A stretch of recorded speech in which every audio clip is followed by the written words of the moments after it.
Hey folks, it's Eko here. Today I'm going to drive you through everything planned for Alpha 21. I'll be using the Fun Pimps dev diary as a roadmap, but we're going to be going through it in reverse so you get the newest information first. That brings us to vehicles, which are going to get a buff to damage, both to blocks as well as zombies, as well as increased health. Now for those of you with extreme road rage, don't get too excited because it is going to come at the cost of additional damage being done to the vehicle as well. This is a great balancing agent as vehicles have been largely indestructible in 7 Days to Die. Additionally, repair kits will no longer fully repair a vehicle and instead will restore a fixed amount of health. This fixed amount can be increased by 10% per level of Grease Monkey perk, which will carry us into our next topic, which is Perk Rebalancing. The beloved sexual Tyrannosaurus is being cancelled, but don't dismay, this is a good thing. The stamina improvement, rather than being kept within the strength tree, is now going to be incorporated into each individual melee weapon. So if you want to go into spears, knuckles, blades, or batons, you can do that right from the beginning of the go without having to get strength first to sustain your melee build. In a similar vein, Flurry of Blows will no longer be isolated just to the agility tree, and instead will have a corresponding perk within each of the attributes. Having these two perks decoupled from attributes is going to be a huge change for the game and will unlock the potential for a lot of new builds. Next up, we have a couple HUD updates. The first one is the danger meter. This will be a visual representation of the difficulty based off the biome that you're in, as well as any POI that you may be inside. For veterans who are already well aware, this may not be a major feature, but for new players, this might prevent avoidable deaths.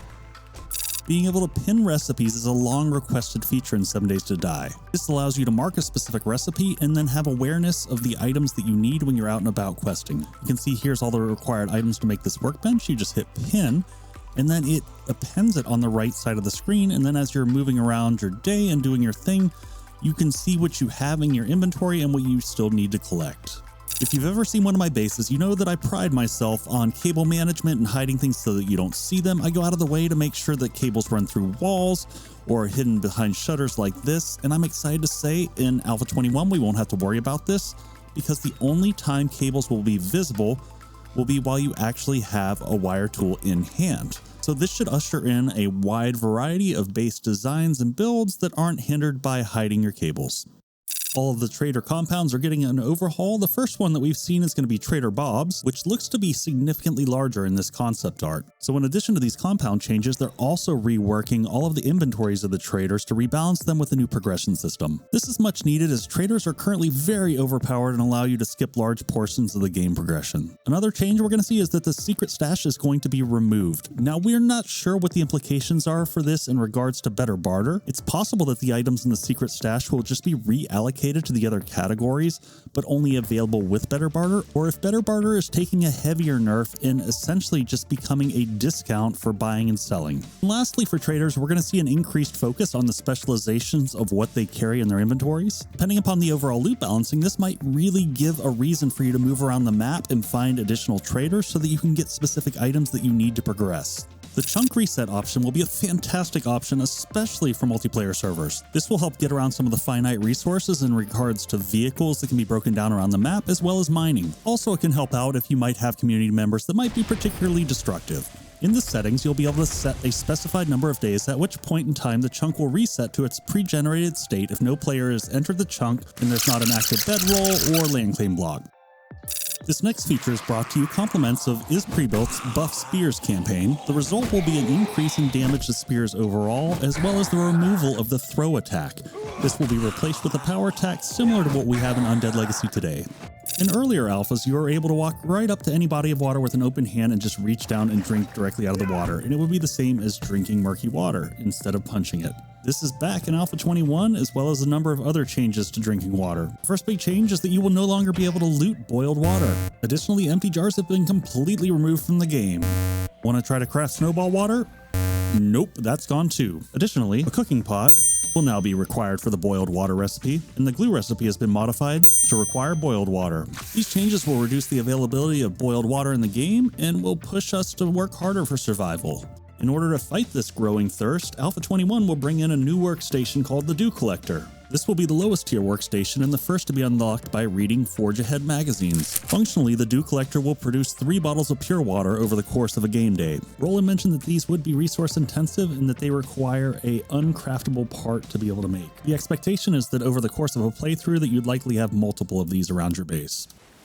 Environmental water is going to get a long-awaited overhaul, but I wouldn't expect anything like Sea of Thieves. Based on the verbiage in the dev diaries, I'm expecting something more akin to Minecraft with reduced functionality. There's no indication of swimming animations. They did note that the player movement in water has been enhanced.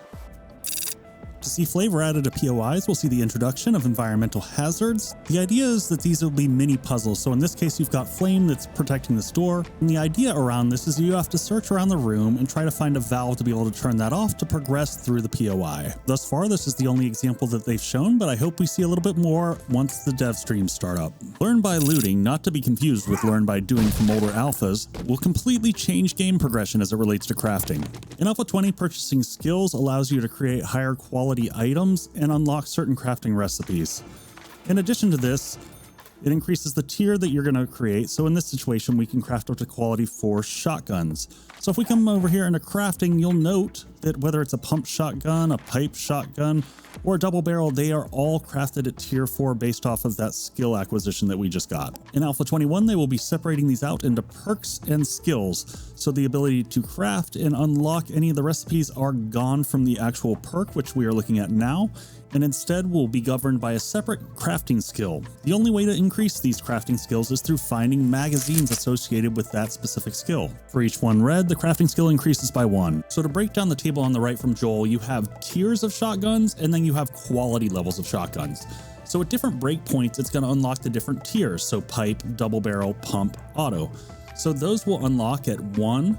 Once you get 11 magazines, the double barrel unlocks. At 27, the pump shotgun unlocks, and then at 60, the auto shotgun unlocks. So in addition to unlocking the different tiers of shotguns, your crafting skill is also going to determine the quality of the shotgun that you produce. The overall idea was just slow progression, so as you collect from 1 up to 11 magazines associated with shotguns, then you will change from a quality 1 to a quality 5 pipe shotgun that you can produce.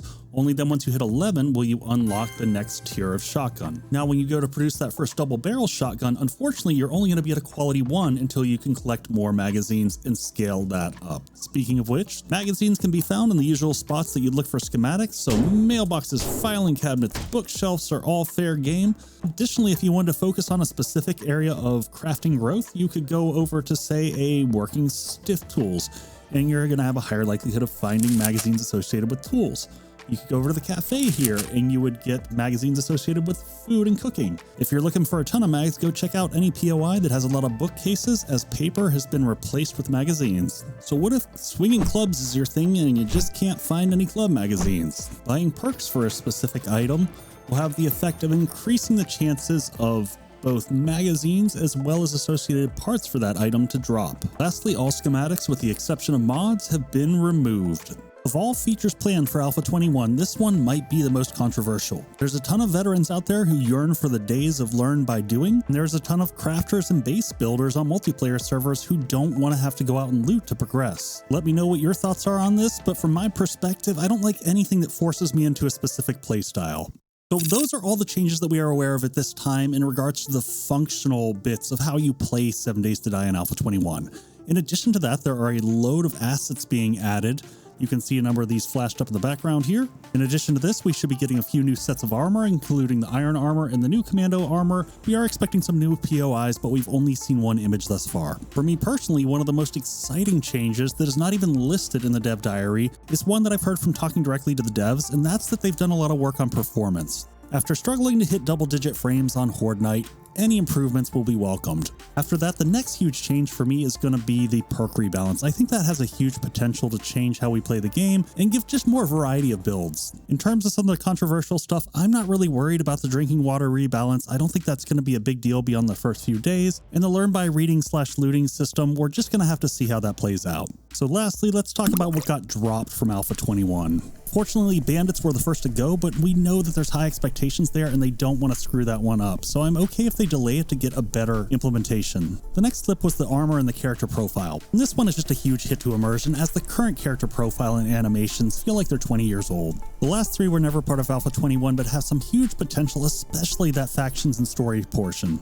So in terms of timing, I am no fortune teller, and your guess is probably as good as mine at this point. And for you console folks, I'll link below the interview that Guns, Nerds, and Steel did with Joel and Rick talking about the console updates. Hey folks, it's Eko. Thank you so much for watching. I hope you enjoyed, and if you did, consider dropping a like and subscribing to keep up with Alpha 21 information. And if you didn't like it, tell me what I did wrong down in the comments. Now, do it.